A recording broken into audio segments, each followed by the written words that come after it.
Welcome to Motor Trek. I'm Dusty Wessels, professional motorcycle instructor for West 38 Moto. Today we're going to talk about the dreaded sand. Some love it, some hate it. We're going to talk about the different depths of sand, from surface sand to 10 and 12 inches plus. We're also going to talk about cornering in sand. But first, we'd like to thank the Ridge for sponsoring this video. I've been carrying a wallet in my front pocket since I was 16 years old. Thank you, Ridge Wallets, for designing an awesome, rugged, tough wallet. It's the slimmest wallet I've ever had in my front pocket. The Ridge wallet is RFID blocking and comes with a lifetime warranty. I like using the strap to hold my cash, but it comes with a clip too. Thanks to the Ridge for sponsoring this video.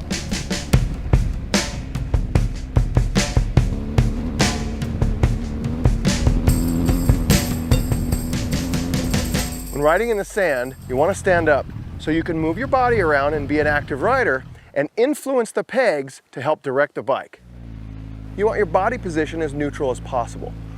Only put your weight back to get traction to the rear wheel or help lighten up the front. Don't have too much body weight forward on the motorcycle because the front wheel is going to dig deeper into the sand. This might cause your front wheel to wobble and you could start to lose control. If you're new to riding sand or you're apprehensive about riding sand and you come across some deep sand, a human reaction for us, or what we go back to, is sitting down. Now, I wouldn't suggest you sit down for a lot of reasons. The biggest reason is it's just going to make you more tired and you're going to be worn out faster. So if you're going to sit down on the bike in the sand and paddle, put your feet on the ground, here's how you do it. Stick your foot as far forward on the ground as you can and pick it up when it gets to your foot peg. Do not stick your foot far forward and go all the way back. You risk injury to your ankle or your lower leg if it catches underneath your pannier. Also, when you're sitting, go slower. Don't go too fast. As soon as the sand gets to a depth that you feel you can go faster, pick your feet up, put them on the pegs, stand up and ride away. You're going to have much more control on a 500 plus pound motorcycle standing than you would if you were sitting.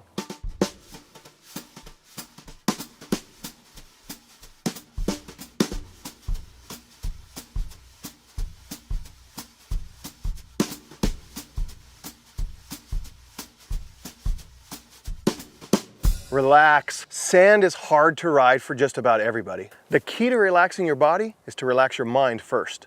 The more relaxed your brain is, the easier riding sand is going to be. Fight the urge to grip the bars. The bike's going to be moving around a lot, more than normal, more than it is in a higher traction environment. Keep your grip on the bars just tight enough so you can direct the bike where you want it to go. Steering is different when we're riding in the sand. You're not using as much influence on the handlebars to steer in the sand as you would in a higher traction environment. It's your feet on the pegs and a little bit of push-pull on the handlebars that's going to direct this bike. It's like a dance. We're pushing on the pegs in the direction we want to go to keep the bike as straight as possible. If you want to correct to the left, push on the left foot peg. If you want to correct to the right, push on the right foot peg.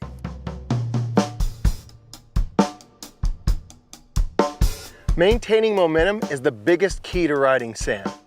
We've all heard, pin it and just lean back. Yeah, sometimes, especially on a 500 plus pound bike, that doesn't work all the time because you'll have obstacles or turns.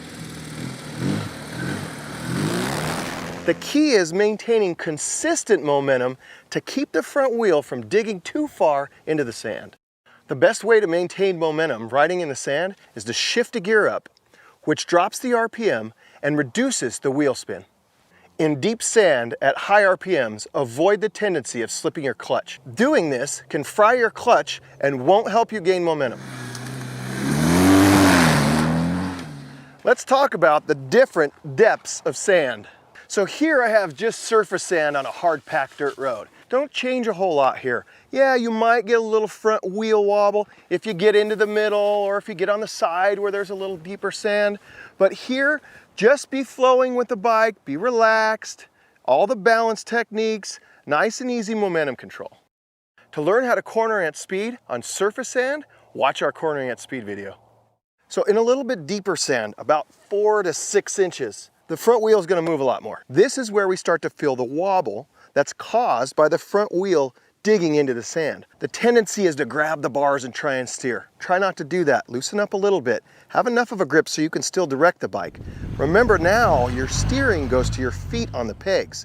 You want to go to the right, push on the right. You want to go to the left, push on the left. This right here is all about corrections. So instead of steering like you would in a higher traction environment, think of it as directing the bike. You're going to use your feet on the foot pegs to make corrections. You're also going to use the bars just a bit. Additionally, blipping the throttle in deep sand is another way to effectively steer the motorcycle. So steering with the throttle, you're going to push that front wheel up out of the sand by giving throttle input. In 4 to 6 inches of sand, the biggest thing I'm worried about in the corner, the thing that I make sure I pay attention to the most, is I know that that front wheel is going to get some wobble. I know it's going to dig in. But unlike deep sand, it's not going to dig in too hard. So what I don't want to do is dump the throttle completely. Keep your momentum consistent. Enter the corner with your body position neutral. As soon as you get into the corner and start to feel the front wheel digging into the deeper parts of the sand, that's when you may make an adjustment with your body, move your weight outside, move it back a little bit to get more traction on the rear wheel, but that's when you add throttle. Steer with the rear right through that corner.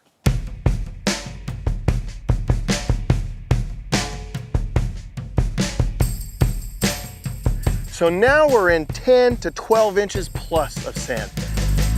This is the depth of sand that gets everybody's attention, especially mine. I like to slow down here a bit. I might even downshift a gear. Here's why. Because in 4 to 6 inches of sand, I can go just about as fast as I want because I'm getting less impact to the front wheel. As soon as I get in deeper sand, I'm already getting more impact to the front wheel, but at a higher speed, if I get a couple of really big jars from the front wheel, that could toss me right over the front edge, and that risk is something I'm not willing to take.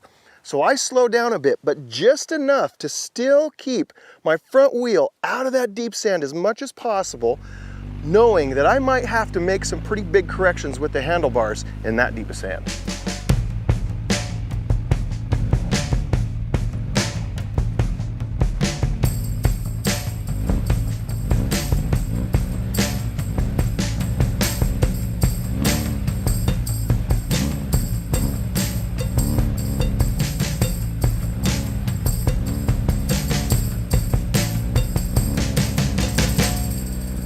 So when you're riding and you hit 10 to 12 inches plus of deep sand and you get into the corner, this is the place where that sand gremlin is going to reach up and grab your front wheel and shake those bars all over the place. So you need to slow down here. Slow down just enough until you really start to feel the shake. The problem with going too fast here is if you're going too fast, you start getting that wobble and you can't correct. Okay, so when you slow down and you start feeling that wobble, keep your momentum, add your momentum back, and to get out of the sand, to get out of that corner, this is where you steer with the rear. You gotta add the throttle in. Once you've felt the depth, once you've got control of that wobble, hit the throttle, steer with the rear, get out of that corner. So what do I mean by steering with the rear? It's braking traction with the rear wheel, adding throttle. If you wanna know how to do that, watch our braking traction video. Tire choice does matter if you're riding in deep sand. I choose a bit knobbier tire. A slightly lower tire pressure also improves handling in deep sand. Drop your tire pressure incrementally to find out what works for you. So here are 5 things to remember when riding in the sand. Stand up, relax, keep your body position neutral. Only move it back if you need more traction to the rear wheel or you need to lighten up the front. Be an active, engaged rider with your feet on the pegs. And most importantly, maintain your momentum with consistent and constant throttle control.